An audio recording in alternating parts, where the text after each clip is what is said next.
Eu vou apresentar aqui agora um tutorial para simulação da partida direta em um motor trifásico. Uma partida direta tem algumas restrições de uso.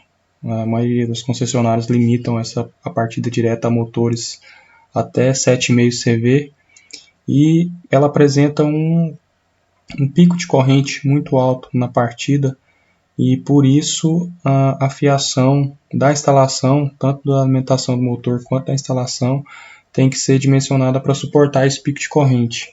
E outro problema que esse tipo de partida apresenta é que o motor tem que partir a vazio, ou seja, sem carga. E a carga só pode ser inserida após o motor atingir a rotação nominal. Então, primeiramente, vou inserir aqui a alimentação, inserir aqui a fonte de alimentação, que será uma fonte de alimentação trifásica. Vou inserir aqui as 3 fases e também vou inserir aqui embaixo um neutro que vai servir para alimentação da bobina da contatora.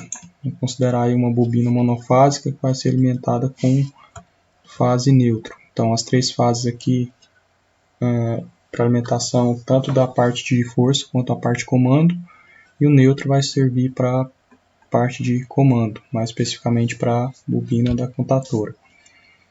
Então, inserir aqui a fonte de alimentação, vou inserir agora através desse ícone, clicando nesse ícone, eu vou inserir os cabos.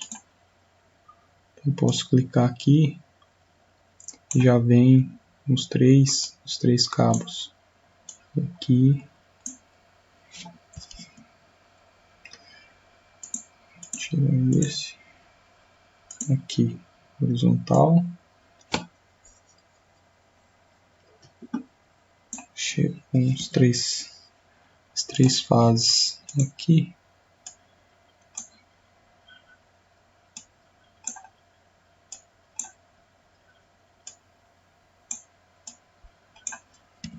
Aqui estão as 3 fases que vai servir de alimentação tanto para o motor quanto para a parte de comando.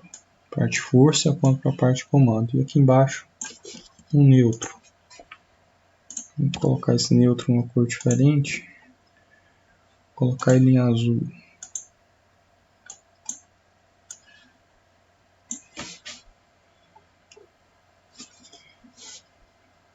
Então o motor eu escolho através desse ícone. Vamos escolher aqui um motor trifásico de 3 pontas. Então basicamente a partida direta vai injetar a tensão aqui nas bobinas desse motor. Para isso nós vamos utilizar, para proteção da fiação, vamos usar fusíveis. Vou colocar aqui 3 fusíveis, um para cada fase.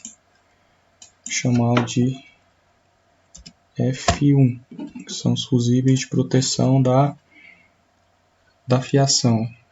Já vou alimentar aqui os fusíveis.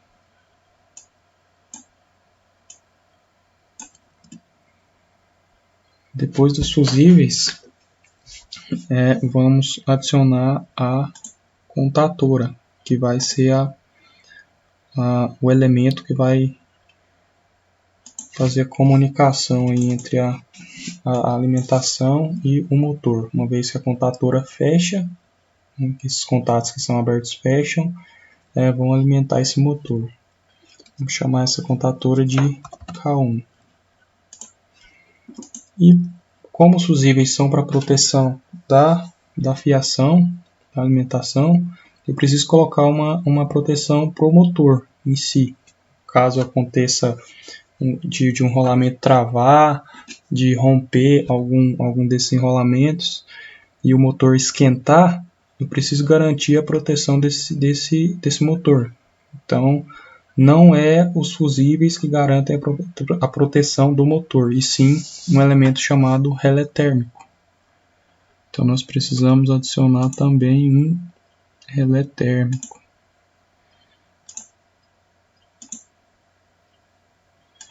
Vou achar aqui o relé térmico.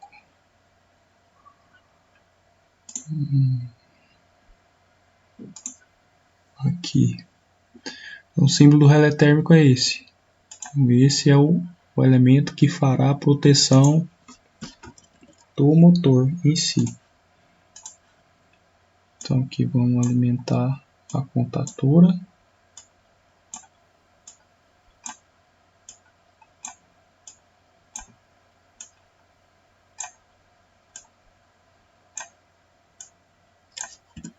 Vou nomear esse relé térmico como RT. Então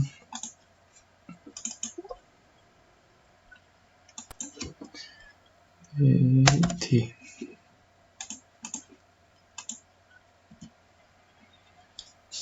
O importante é nomear aqui cada elemento, porque a gente vai utilizar isso aqui agora no diagrama de comando. Então, para o diagrama de comando, também vou protegê-lo através de um fusível. Para essa proteção, pode-se usar também disjuntores. Então, às vezes é até mais prático que o fusível. Porque o fusível, uma vez que ele queima, você tem que trocar. No disjuntor você só rearma. Então esse fusível eu vou chamar de FC, que seria o fusível de proteção do comando. Então após o fusível, eu vou colocar um contato do relé térmico, para que, se acontecer algum problema nesse motor, esse contato abra, interrompendo a corrente aqui no comando e consequentemente abrindo essa contatora. Mais à frente, quando tiver montado o diagrama, eu explico essa questão. Então vamos lá, vamos adicionar aqui um contato do relé térmico. Contato aberto. Bom, então está aqui o contato aberto do relé térmico. Os contatos do relé térmico estão aqui nessa, porque ele vai abrir se o motor apresentar algum problema de aquecimento, né, que sensibilize esse relé térmico, ele vai abrir esse contato. Então, o mesmo nome que eu dei ao relé, eu devo dar a esse contato. Então, eu chamei ele de RT, tenho que chamar o contato também de RT. Após no relé térmico, eu vou inserir minha botoeira de desligamento. Uma botoeira fechada. Um contato fechado, normalmente fechado. Então, eu vou chamar de B0. Após a botoeira desliga, o B0, eu vou inserir a botoeira liga, que é um contato normalmente aberto. Vou chamá-la de B1. E aqui embaixo eu vou inserir a bobina da contatora. Novamente, como eu chamei a contatora de K1, devo chamar a bobina aqui também de K1, para quando eu energizar essa bobina, ela mudar o estado dos contatos referentes a ela. E aqui eu vou inserir uma fiação, limitação.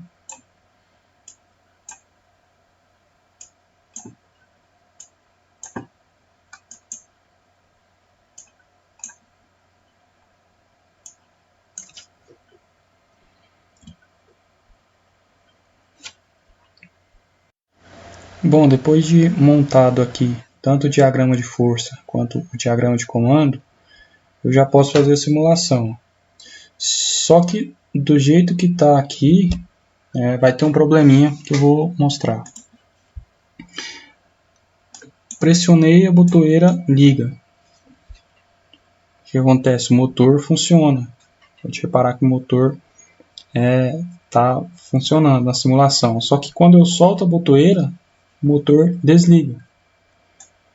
pressionei a botoeira, o motor liga. Soltei a botoeira, o motor desliga. Então essa não é a situação ideal. Tem que pressionar a botoeira uma vez e quando eu soltar essa botoeira, o motor tem que continuar ligado. Então para que isso aconteça, temos que inserir um contato auxiliar da contatora K1 chamado contato de selo. Então ele vai pertencer à contatora K1 e vai ser um contato normalmente aberto, para quando energizar essa bobina e ele mudar de estado, ele vai fechar. Então vamos interligar esse contato aqui e ele vai ser um caminho alternativo para a corrente.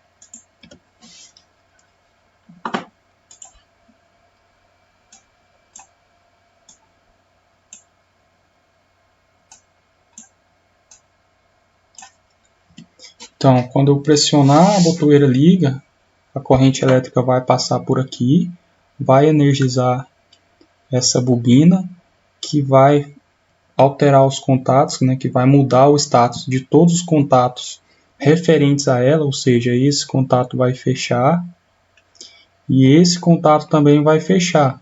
E quando eu solto, a botoeira liga, a corrente elétrica vai fazer esse caminho, ela vai descer aqui e passar por esse contato aqui, mantendo a bobina energizada, né, uma vez que esse contato vai estar fechado. Quando eu solto a botoeira liga, a corrente elétrica vem por esse caminho e mantém sempre a bobina energizada, até eu pressionar a botoeira desliga, que vai cortar essa corrente elétrica, consequentemente cortando a alimentação da bobina de K1 e novamente mudando o status de todos os contatos pertencentes a ela, abrindo esse contato, né, que desliga o motor e desligando todo o sistema. Então vamos simular. Então agora pressionei, dei um pulso aqui na botoeira, aí soltei, o motor continua ligado.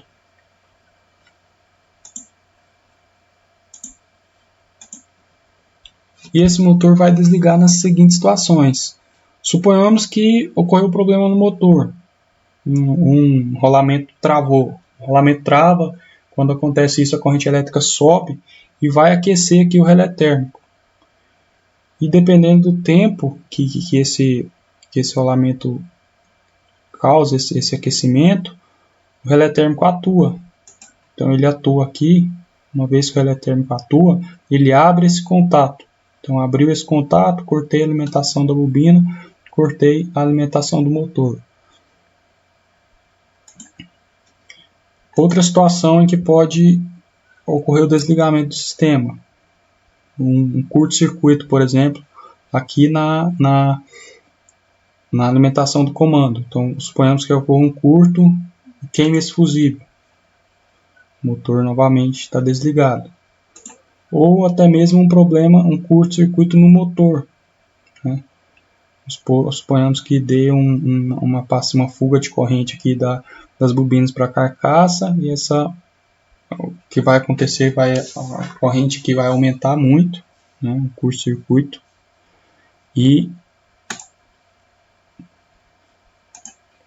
aqui queime um desses fusíveis. Se queimar um desses fusíveis, consequentemente a alimentação aqui também cessa. Outro problema dos fusíveis, eles podem queimar separadamente. Um disjuntor não. Se eu tenho um disjuntor trifásico, se ocorrer um curto, o disjuntor desarma totalmente. Aqui não dá para simular com o fusível, mas o fusível pode queimar individualmente. Então eu posso acontecer de queimar esse fusível e o motor continuar trabalhando apenas com duas fases. Isso pode danificar bastante o motor. Então, para isso serve também o relé térmico, né? Uma vez que o motor está trabalhando com apenas duas fases, ele vai gerar um aquecimento e o relé térmico vai atuar para desligar. Bom, então essa é a partida direta, que é a partida mais simples que temos para os motores.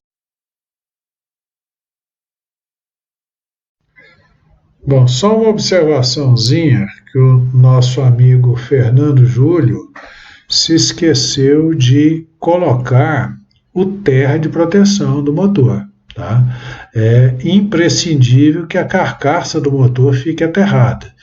Então, isso não impede o funcionamento do motor, mas a carcaça do motor, se ela ficar sem aterramento, está sujeito a, caso de alguma falha de isolação, alguém se acidentar, né? Alguém pode ser eletrocutado tocando a carcaça do motor. Por isso, nos seus esquemas, mesmo na simulação, não se esqueçam do terra de proteção.